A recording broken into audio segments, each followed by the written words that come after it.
I'm okay, I'm fine. Kincana, kincana, teng neng neng neng neng.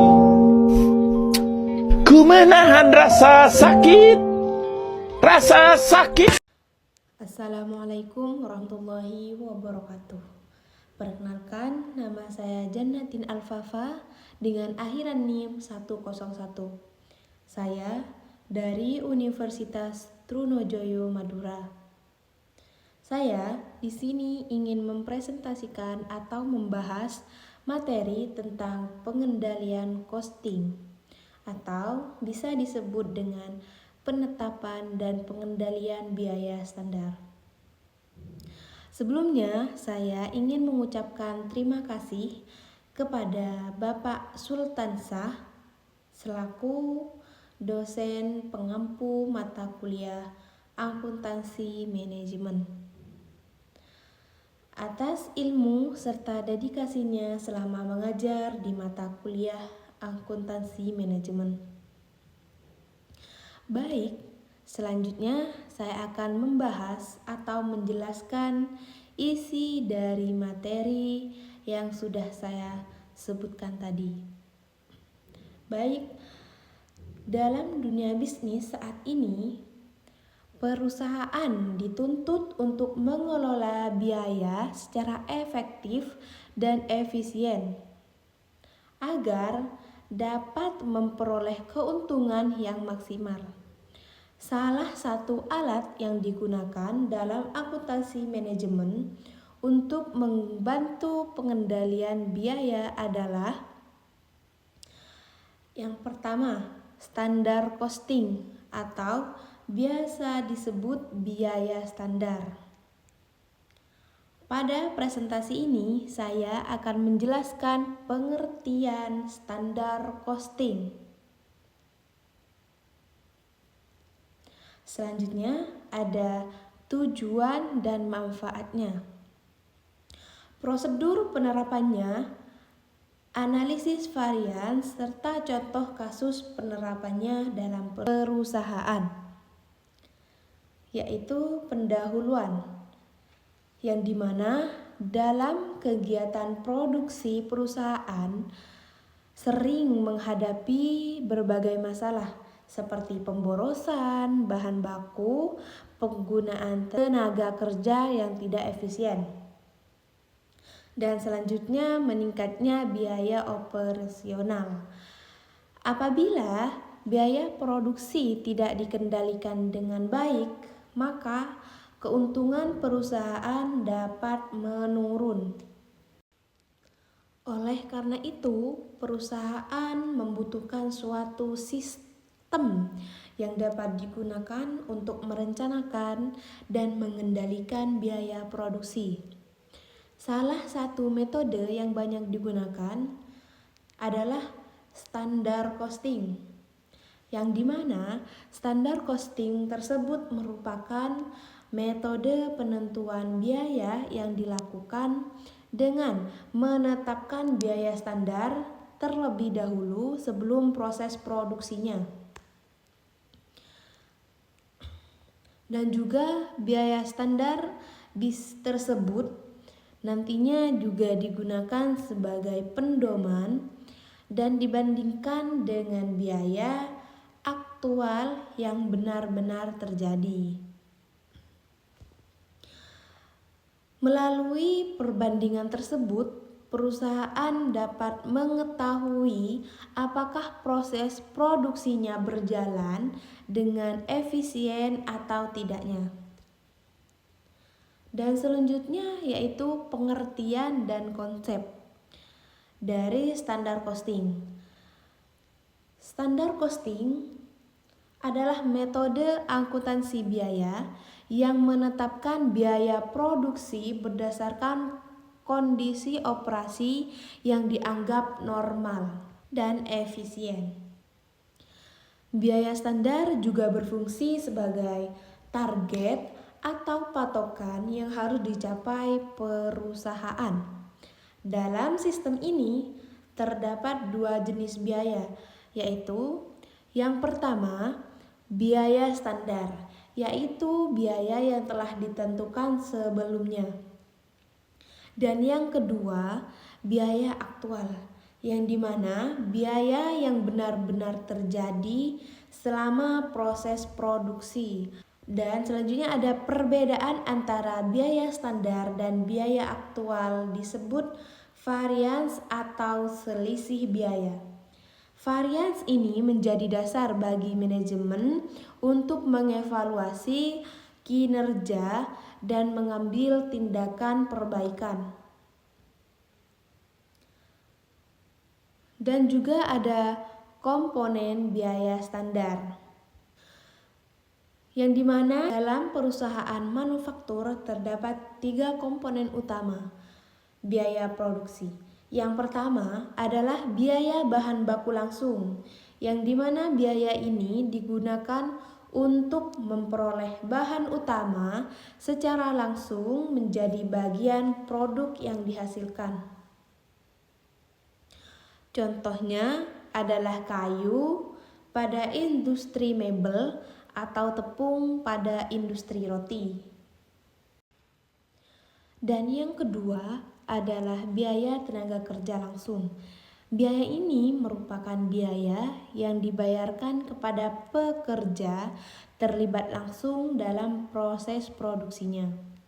Dan yang ketiga adalah biaya overhead pabrik.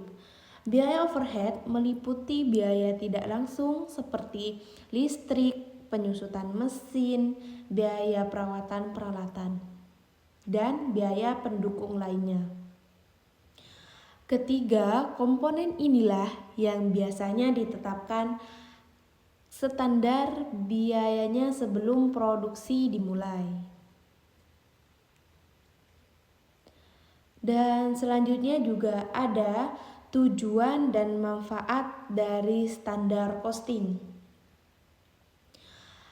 Penerapan standar costing memiliki beberapa tujuan penting. Yang pertama, membantu manajemen merencanakan biaya produksi secara lebih baik. Dan yang kedua, bisa mengendalikan biaya melalui perbandingan antara biaya standar dan biaya aktual. Dan yang ketiga, yaitu mengevaluasi kinerja bagian produksi. Dan yang keempat, membantu penyusunan anggaran perusahaan. Dan yang kelima, mendukung pengambilan keputusan manajemen. Selain itu, standar costing juga memberikan manfaat berupa peningkatan efisiensi penggunaan bahan baku, tenaga kerja, dan sumber daya lainnya. Sistem ini juga membantu perusahaan mengidentifikasi penyimpangan biaya sehingga tindakan perbaikan dapat segera dilakukan. Dan selanjutnya ada prosedur penerapan pada standar costing. Penerapan standar costing dilakukan melalui beberapa tahapan juga. Tahap pertama adalah penetapan standar biaya produksi. Perusahaan menentukan standar biaya bahan baku, tenaga kerja, dan overhead berdasarkan pengalaman masa lalu serta kondisi operasi yang dianggap efisien. Tahap kedua adalah pencatatan biaya aktual yang benar-benar terjadi selama proses produksi. Dan selanjutnya tahap ketiga, yaitu membandingkan biaya standar dengan biaya aktual. Dan selanjutnya tahap keempat adalah analisis varians untuk mengetahui penyebab terjadinya selisih biaya. Dan tahap terakhir adalah pengendalian biaya, yang dimana mengambil tindakan korektif agar penyimpangan yang terjadi tidak terulang kembali. Varians merupakan selisih antara biaya standar dan biaya aktual. Terdapat dua jenis varians. Pertama, favorable variance, yaitu kondisi ketika biaya aktual lebih rendah daripada biaya standar, sehingga menguntungkan perusahaan. Dan yang kedua, unfavorable variance, yaitu kondisi ketika biaya aktual lebih tinggi daripada biaya standar sehingga merugikan perusahaan. Analisis varians juga biasanya dilakukan terhadap varians harga bahan baku, varians kuantitas bahan baku, varians tarif tenaga kerja, varians efisiensi tenaga kerja, dan yang terakhir varians biaya overhead pabrik. Melalui analisis ini, perusahaan dapat mengetahui bagian mana yang sudah efisien dan bagian mana yang masih perlu diperbaiki.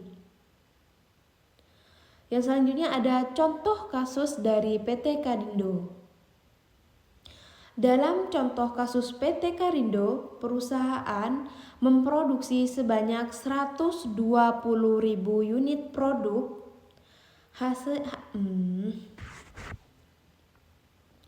Hasil analisis menunjukkan bahwa perusahaan memperoleh selisih harga bahan baku sebesar 35 juta yang bersifat favorable. Selisih kuantitas bahan baku sebesar 43 juta yang juga favorable.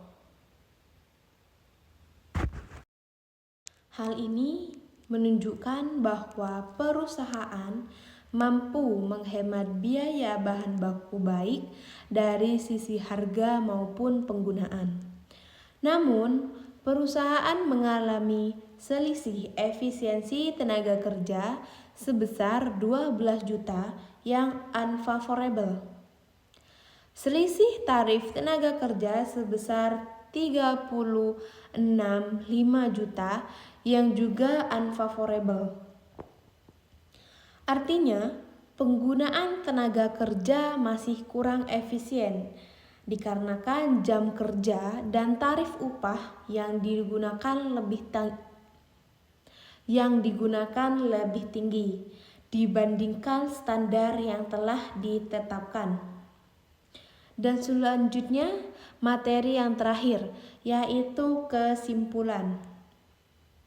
Sebagai kesimpulan, standar costing merupakan metode penting dalam akuntansi manajemen yang digunakan untuk merencanakan dan mengendalikan biaya produksi. Melalui sistem ini, perusahaan dapat membandingkan biaya standar dengan biaya aktual, sehingga dapat diketahui adanya varians atau selisih biaya. Analisis varians membantu perusahaan mengevaluasi efisiensi penggunaan bahan baku tenaga kerja dan biaya overhead. Dengan penerapan standar costing yang baik, perusahaan dapat meningkatkan efisiensi operasional, mengurangi pemborosan, dan mendukung pengambilan keputusan yang lebih tepat. Sekian presentasi yang dapat saya sampaikan. Kurang lebihnya mohon maaf. Terima kasih atas perhatian yang diberikan. Saya pamit undur diri. Wassalamualaikum warahmatullahi wabarakatuh.